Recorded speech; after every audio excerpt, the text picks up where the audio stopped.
बाबा आखंडलमणिकर नामयज्ञ एवं अष्टप्रहरी नामयज्ञ एठारे आयोजित करिसेंती आमर जेनापुर ग्रामवासी वृंद डेलांग पुरी। मु चिकन बेहरा जेनापुर ग्रामर जड़े ग्रामवासी आमर बाबा आखंडलमणिकर यज्ञ दीर्घ 4 दिन धरी चलुची। बाहर भक्त मानकर गमनागमन आसुची। 4 दिन जाक आम गाँव लोक मैंने सर्वे मिलीमिशी करुँच अनुष्ठान बहुत भल शांति श्रृंखलार सहित चली। बाबा करुणा कौन विशृंखला सृष्टि होनी समस्ते मिसिकी यज्ञ आमर अष्टप्रहरी नाम यज्ञ होची आउ बाबा आखंडलमणिकर भी यज्ञ होची मिसिकी दीर्घ 4 दिन चलती। बाहर लोक बहुत भक्त आमर पूर्णाहुति दिन 4-5 हजार लोक होती। माने अन्न प्रसादर व्यवस्था अच्छी बहुत शांति श्रृंखलार सहित चलती। बाबा दीर्घ 6-7 वर्ष है आविर्भाव है। बाबा प्रथमे एठी थिले जते बेले गोटे उई हुंकाटे थिला। बाबा से उई हुंका मूलू बाहरी ग्रामर जड़े वयोज्येष्ठ व्यक्ति जे कि से आज आम ग्रहण में नहांती तो हरिहर जेना तो स्वर्गत हरिहर जेना द्वारा स्वप्नादेश होता बाबांकर आविर्भाव होता आ जहाँ प्रभुंकर आशीर्वाद माने मंदिर संपूर्ण है। मंदिर संपूर्ण होगा पर यज्ञानुष्ठान आज की 5 वर्ष है चली आसुची। बहुत जेनापुर ग्रामवासी मु जन सभ्या मो ना सावित्री जेना आम ग्राम पंचायत आमर होची यज्ञ होची 4 दिन धरी यज्ञ होची।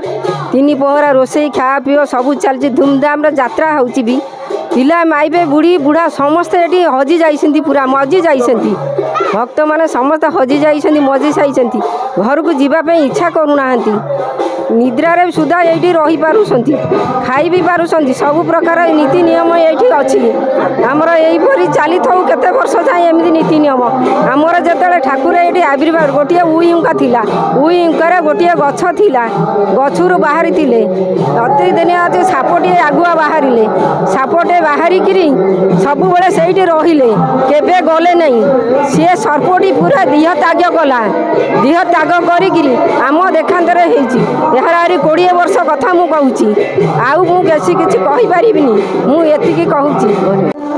शांताकारं भुजगशयन पद्मनाभं सुरेशं विश्वाधारं गगन सदृशं मेघवर्णं सुहागं लक्ष्मीकान्तं कमलनयनं योगिभिर्धाम्यगम्यं वंदे विष्णु भवभयहरं सर्वलोकैकनाथं।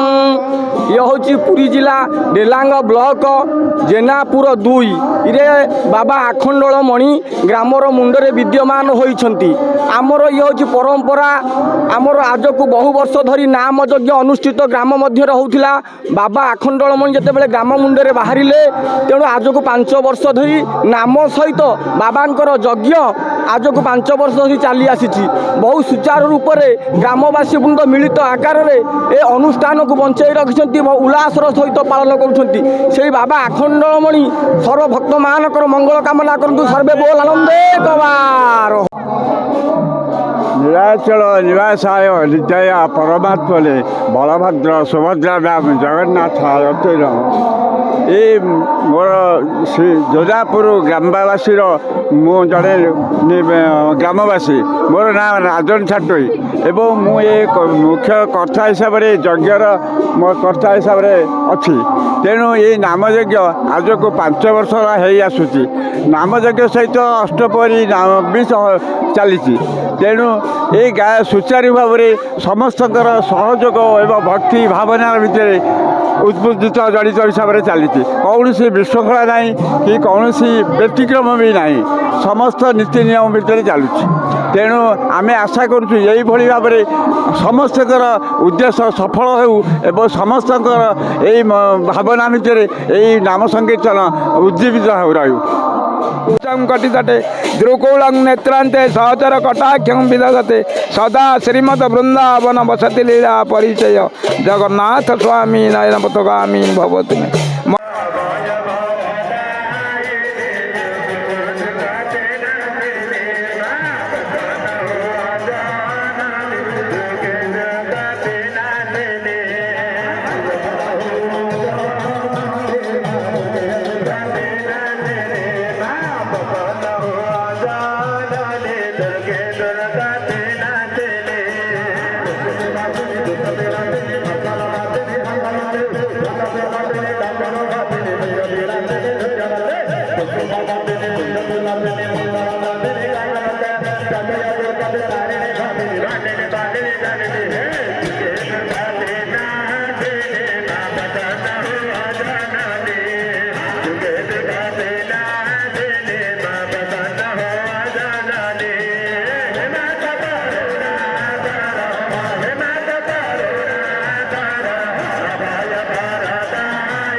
ପୂର୍ଣ୍ଣଚନ୍ଦ୍ର ସାହୁଙ୍କ ସହିତ ସନ୍ତୋଷ ମହାପାତ୍ର ଭଞ୍ଜନୂତନ ନ୍ୟୁଜ୍।